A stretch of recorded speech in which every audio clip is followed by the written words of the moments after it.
seseorang bisa itu tentu bukan terjadi dengan begitu saja, ya tentu melalui banyak proses. Ya. Dinas SD itu harus bisa memilah mana yang prioritas dia lakukan.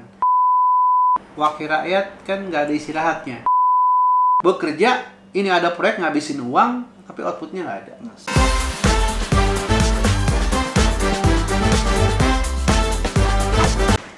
Assalamualaikum warahmatullahi wabarakatuh. Selamat datang di Jam Istirahat Podcast by Fraksi PAN DPRD DKI Jakarta.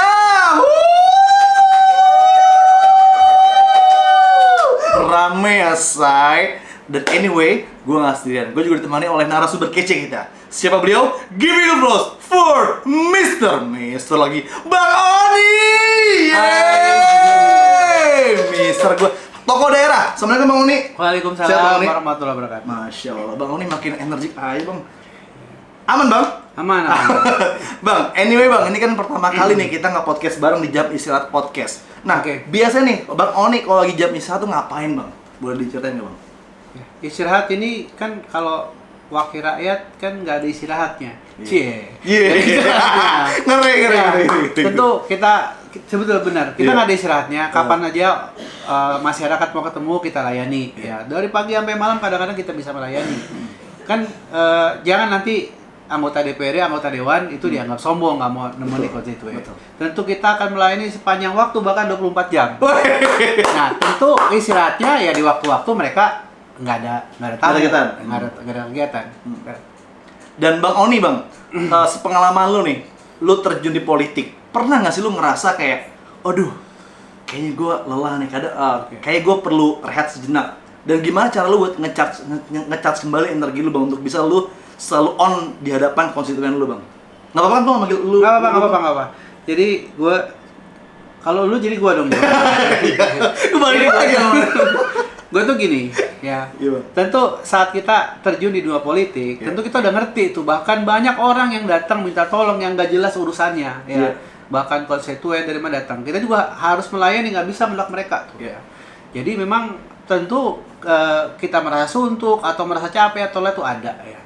Nah tentu ada salah satu kita ya refresh mungkin kita ngundang teman-teman ngopi dan lain-lain yang sifatnya santai gitu. Dan memang itu sepanjang waktu kita lakukan. Ya karena kenapa? Yang namanya stressing itu orang politik tuh nggak pernah berhenti. Gitu. Ini selesai timbul persoalan lain. Ini selesai timbul persoalan lain. Ya emang itu konsekuensi daripada kita terjun ke politik. Nah, Bang Oni, kan lu nih sebagai tokoh daerah, warga asli Betawi sini Bang ya? Betul. Nah, lu awalnya tertarik tuh kenapa Bang? Nyemplung di politik Bang? Jadi sebagai putra asli daerah tentu ya bahwa masuk ke politik itu bukan karena memang semata-mata keinginan. Tentu sebuah proses dari pergaulan kita misalnya. Nah pada waktu itu kita punya banyak teman-teman lah ya di organisasi. Nah salah satunya ada salah satu partai yang mengajak kita untuk gabung ke politik. Nah karena backgroundnya kita senang dengan organisasi, tentulah yang namanya mengelola orang, mendrive orang dan lain-lain itu kehobian kita gitu. Nah saat kita ditaruh pimpinan di sana, kita senang-senang aja.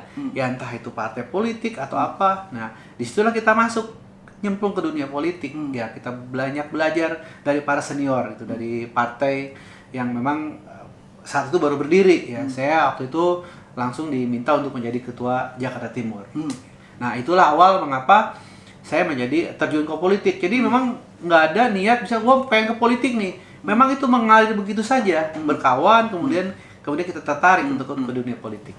Dan Bang Oni Bang, gue cukup suka sama sosok lu Bang. Lu tokoh muda Betawi, lahir di sini, gede di sini, dan lu pengen memberikan kontribusi untuk wilayah lu Bang. Dan ada nggak sih Bang satu hal yang lu rasa cukup memorable yang bisa lu share ke teman-teman kaula muda kita nih di Jam Istirahat Podcast? Nah jadi kalau tadi dibilang sosok muda, itu muda ukurannya berapa ya? Nah, saya 53. Oh, masih muda Bang. Energi Bang. Tapi memang semangatnya saya masih muda lah.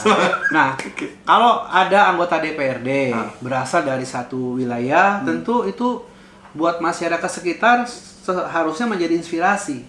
Ya, bahwa ada kok orang sini yang bisa gitu. Nah, seseorang bisa itu tentu bukan terjadi dengan begitu saja. Ya, tentu melalui banyak proses. Ya, misalnya nih saya pernah bicara bagaimana orang tuh menjadi sukses. Bahwa sukses orang itu ya 40% itu di diri kita hanya 40%. 40%. 40%. 60 orang itu orang lain. Iya. Nah, orang lain lah yang mengangkat kita untuk menjadi sukses. Jadi kalau makanya orang pintar tuh belum tentu sukses. Orang pintar belum tentu sukses. Nah, orang yang mampu menempatkan diri, kemudian ya tahan banting, jujur, kemudian kreatif, itu orang-orang yang bakal sukses. Jadi pinter, apalagi pinter tukang ngajarin orang, itu jauh dari sukses.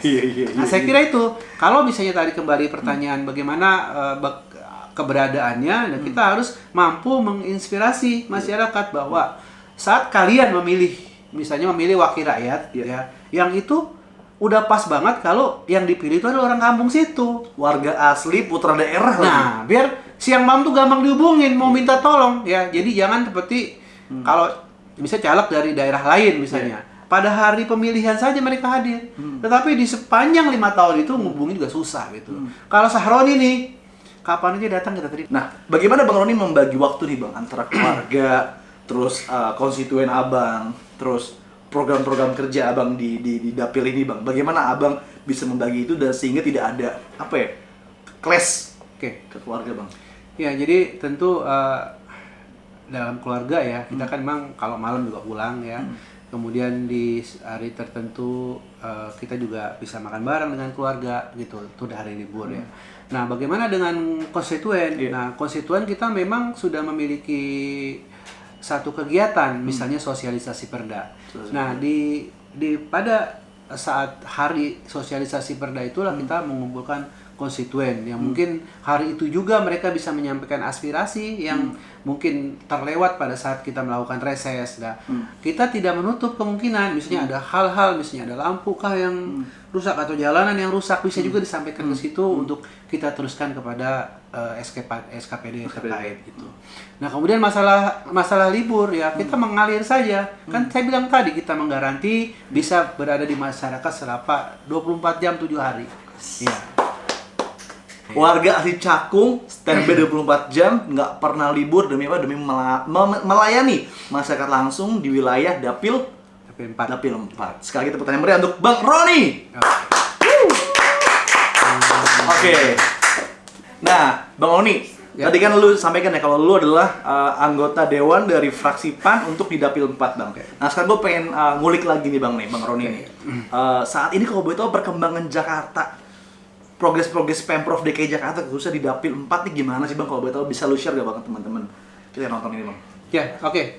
Jadi saya ingin mempertegas lagi bahwa bukan hanya di fraksi PAN tapi di DPR itu ada komisi-komisi gitu ya. Nah, kebetulan gue ini di Komisi D. Komisi gitu D. Ya. Komisi D itu apa? Ya, itu di pembangunan. Ya, jadi infrastruktur dan lain-lain itu di Komisi D. Nah, kalau ditanya bagaimana perkembangan pembangunan di Jakarta Timur, nah tentu ini menjadi tanggung jawab gue nih sebagai orang yang mewakili Jakarta Timur. Betul. Ya. Kalau soal anggota DPRD itu anggota DPRD DKI, jangan salah. Jadi bukan anggota DPRD Cakung. Karena kadang orang anggota DPRD Cakung. Anggota DPRD-nya itu DKI Jakarta. DKI Jakarta. Nah, hanya saja memang dipilihnya dari Dapil 4 Cakung. Nah, kemudian terkait dengan apa sih yang kurang ya? Selama ini itu ya. Jadi kalau pembangunan kita melihat ya, kalau misalnya dari proporsional pembangunan dari 5 wilayah itu, timur yang wilayahnya besar termasuk kecil. Ya, termasuk kecil sehingga kita lah orang-orang yang memang mewakili Komisi D bagaimana pembangunan itu bisa menyerap sampai ke Jakarta Timur. Ya, salah satunya misalnya membangun jalan-jalan, kemudian memperbaiki irigasi, sungai, drainase dan lain-lain. Jadi itulah yang kita selama ini meminta atau mengusulkan. Nah, pengusulan ini bisa saja, misalnya kan setiap tahun tuh ada yang namanya Musrenbang. Nah, Musrenbang itu memang pola kerja pemerintah ya. Jadi membangun DKI Jakarta itu mulai dari Musrenbang. Jadi dari mulai tingkat RW, kemudian kelurahan, kecamatan, sampai tingkat wali kota dan sampai tingkat provinsi. Nah, di samping itu ada nih ya. Ada satu kegiatan dewan yang namanya reses. Nah, reses itu kan turun ke masyarakat untuk menyerap aspirasi. Nah, menyerap aspirasi inilah yang mana itu tidak tercatat dalam Musrenbang ya. Atau di Musrenbang tapi nggak nggak pernah dijalankan. Nah itulah tugas kita sebagai orang yang mewakili, bagaimana itu bisa kita kawal dan pelaksanaan proyek itu bisa berjalan. Iya.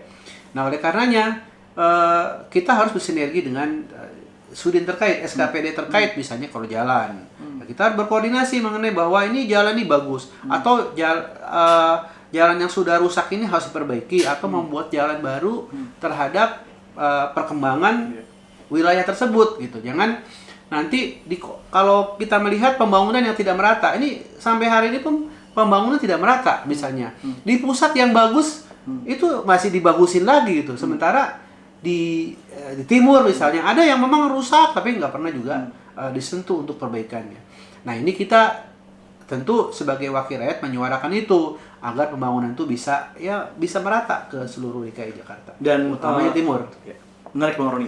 Dan ngomongin Bang, tadi ngomongin perkembangan ini ya, pembangunan di wilayah DKI Jakarta khususnya timur Bang. Tentu kan pasti ada plus minus ya Bang ya. Dan perlu juga ada namanya monitoring Bang. Nah, menurut Abang monitoring di dalam progres perencanaan kerja Pemprov ini, wabil khusus nih masalah banjir itu sudah tuntas belum sih Bang? Iya. Jadi banjir ini kan memang menjadi skala prioritas di tahun-tahun sebelumnya ya. Di Provinsi DKI Jakarta itu dalam menangani banjir itu memang sudah merencanakan membuat beberapa kantong-kantong air di hulu ya, supaya dia tidak langsung ke bawah sehingga membuat banjir di daerah hilir ya. Nah, saat ini memang sudah beberapa terbangun waduk itu ya. Nah, tentu ya di waduk itu ke bawahnya nih pemerintah saat ini juga memperbaiki saluran-saluran yang memang sekarang ini sudah rusak. Nah, khusus ini kalau di Cakung, saya bicara Cakung nih ya, bahwa tidak harus memperbaiki Yudit, kemudian memperbaiki got itu, kemudian menjadi tidak banjir. Nah, itu kan hanya proses bagaimana air dialirkan. Nah, mengalirnya kemana tentu sebuah tampungan. Nah, memang beberapa waktu lalu kita juga sudah menggagas dan hari ini alhamdulillah sudah masuk sebuah perencanaan di daerah Cakung Drain. Itu akan dibangun sebuah waduk yang nanti bisa mengurangi banjir di 6 kelurahan di Kecamatan Cakung ini. Nah, saya kira itu kalau terkait yang lain-lain, saya kira pemerintah Provinsi DKI Jakarta itu sudah bagus membuat perencanaan. Jadi dari hampir seluruh sisi jalan itu got-gotnya itu diperbaiki. Dan itu saya kira hanya untuk bagaimana melancarkan air agar tidak mengenang. Nah, sementara setelah tidak mengenang, itu kan diperlukan sebuah wadah yang bisa menampung air sementara belum teralirkan ke laut. Dan berapa persen Bang persentase keberhasilan dari permasalahan banjir di DKI Jakarta kalau menurut Bang Roni khususnya di wilayah Jakarta Timur Bang? Kalau ngelihat tahun-tahun sebelumnya kita banjir dan hari ini nggak banjir ya tentu satu prestasi yang didapat. Nah, yang saya bilang tadi bahwa ada yang memang perencanaan itu dilakukan dengan baik ya. Kemudian memang juga pengaruh curah memang tidak sehebat mungkin tahun sebelumnya pada saat banjir. Ini kan belum teruji nih. Tetapi perencanaan itu tentu dengan sebuah kajian sehingga kalau ini banjir sebesar apa nanti airnya menampungnya seperti apa. Kalau ditanya mengenai keberhasilan sudah berhasil karena ditunjukkan dengan buktinya hujan besar Jakarta tidak banjir. Gitu Tim. Saya kira itu ya. Dan artinya kita perlu bangga nih terhadap kinerja pemerintah Provinsi DKI Jakarta ya Bang ya, dan yang sudah langsung dikawal langsung oleh anggota DPRD dari fraksi PAN. Artinya program dari Pemprov DKI Jakarta telah memberikan satu kontribusi nyata terutama untuk permasalahan banjir ya Bang ya. Saya juga ingin menggarisbawahi nih karena kan tidak 100% apa yang dibangun itu memang karena tugas kita kan pengawasan. Pengawasan. Ya. Jadi salah satu fungsi DPR itu pengawasan. Ini eksekutif dalam melaksanakan pembangunan bekerja dengan baik apa tidak sih? Kemudian merencanakannya baik atau tidak sih ya. Nah, memang ada beberapa lokasi yang saya lihat yang itu perlu menjadi catatan mereka bahwa di anggaran yang memang ya kemarin kita terimbas pada alokasi anggaran untuk penanganan COVID dan lain-lain. Nah, mestinya anggaran ini digunakan untuk yang skala prioritas gitu. Nah, ada beberapa titik yang saya lihat yang memang itu tidak perlu. Misalnya di daerah yang tinggi yang tinggi dan tidak perlu perbaikan got, itu gotnya diperbaiki. Sementara ada ya yang daerah selalu banjir tapi nggak diperbaiki. Nah itu udah kita kritisi bahwa itulah mengapa kita sebagai sebagai pengawas di pembangunan ini ya harus mengingatkan bahwa ada loh, kalian harus bekerja secara prioritas. Bahwa kalau emang yang dibutuhkan Anda bangun, jadi yang tidak ya nanti dulu. Ya kemudian nanti anggaran tersedia baru itu bisa dibangun. Nah, Bang Roni, tadi gue sedikit lihat di Google ya bahwa Pemprov DKI baru saja meresmikan Rusunawa Bang untuk relokasi warga ex Bukit Duri Bang. Nah, kira-kira peruntukannya untuk apa Bang? Ya, tentu kalau dibilang itu Rusunawa ex Bukit Duri tentu untuk merelokasi orang-orang Bukit Duri supaya pindah ke Cakung sini gitu, yang sudah disiapkan. Nah kalau pertanyaannya tadi itu efektif nggak sih memindahkan ya? Saya bilang ini langkah bagus atau kebijakan yang bagus yang diambil oleh pemerintah ya.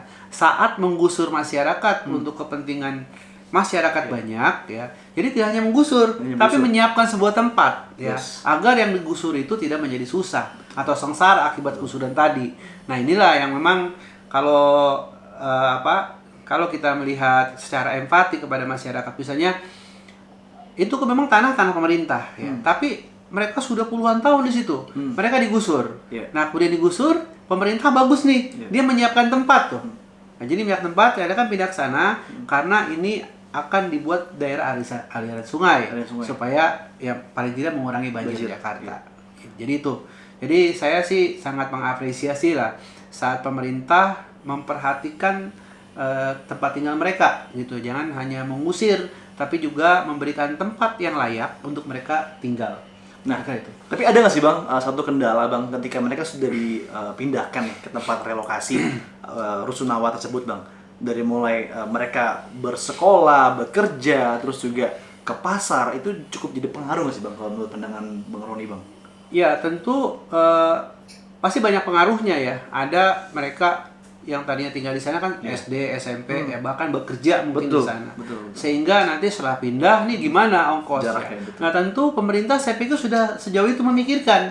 Karena begitu dibangun rusun, nanti akan ada kendaraan yang masuk situ. Busway. Masuk busway nanti disiapkan. Jadi paling tidak transportasi ke situ, orang yang tidak memiliki kendaraan itu bisa terakomodir. Nah, sementara buat warga-warga yang memiliki anak atau yang sekolah di sana, ya mungkin saran saya memberikan support bantuan kepada warga tersebut supaya mereka nggak kerepotan.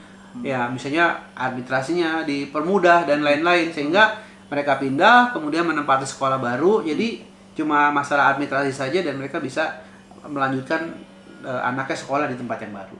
Nah, saya kira itu ya. Jadi tentu kalau ditanya persoalan sosial dan lain-lain pekerjaan tuh pasti pasti persoalan tuh banyak ya. Cuma sedikit mungkin bisa mengeliminir persoalan itu dengan campur tangan pemerintah untuk mengurangi kesulitan mereka. Nah, Bang, tadi kan baru saja kita ngobrol banyak ya tentang bagaimana apresiasi dan juga langkah konkret yang dilakukan oleh pemerintah DKI, khususnya Pemprov DKI Bang, dalam merelokasi warga ex Bukit Duri untuk akhirnya mau pindah Bang ke Rusunawa. Dan ini kan ada kaitannya sama dinas terkait Bang, Dinas Perumahan dan SDA Bang. Nah kira-kira menurut Bang Roni ada nggak sih Bang masukan dan juga saran yang perlu Abang sampaikan kepada Dinas Perumahan dan SDA ini untuk selalu meningkatkan kinerjanya Bang? Ya, jadi tadi sebagaimana terdahulu telah kita bahas bahwa Dinas Sumber Daya Air itu dalam hal melakukan pekerjaan tentu membuat sebuah perencanaan. Ya. Nah tadi saya katakan selama ini yang direncanakan dan dikerjakan itu sudah baik. Ya. Nah tentu dengan keterbatasan anggaran, ya Dinas SD itu harus bisa memilah mana yang prioritas dia lakukan. Nah tadi saya katakan, daerah-daerah yang nggak perlu dibuat saluran ya nggak perlu gitu. Nah daerah banjir itu yang perlu. Nah kalau misalnya masukan saya itu tadi kerja harus melihat skala prioritas. Ya, itu yang kita sampaikan juga dalam rapat-rapat ya. Jangan kerja semau dia aja gitu. Tapi melihat lapangan itu melalui kajian tentu. Jadi kalau kerja melalui kajian, assessment ya. Nah, tentu nanti bisa outputnya tuh bagus gitu. Jadi emang ini dalam rangka apa? Mengurangi banjir. Itu tepat, bukan hanya bekerja ini ada proyek ngabisin uang tapi outputnya nggak ada. Ya. Itu yang mungkin yang saya soroti untuk di Dinas Sumber Daya Air ya. Kemudian di perumahan. Nah di perumahan nih karena saya tinggal di Cakung ya. Jadi di Cakung ini di setahun ini sudah dibangun sekitar 11 rusun. 11 rusun. Nah saya tuh hanya mengkritisi bahwa mereka itu ya dalam hal membangun, membuat perencanaannya itu komprehensif enggak itu. Itu jadi pertanyaan saya sampai hari ini. Karena kenapa? Rusun sudah dibangun 11, tetapi jalannya belum dibuat. Gitu. Jadi kalau misalnya kawan-kawan di jalan ke Penggilingan ya, ke daerah Cakung itu ada tower-tower bangun tinggi ya. Nanti akan ada ribuan orang. Tapi saya tidak melihat perencanaan untuk jalan mereka. Gitu.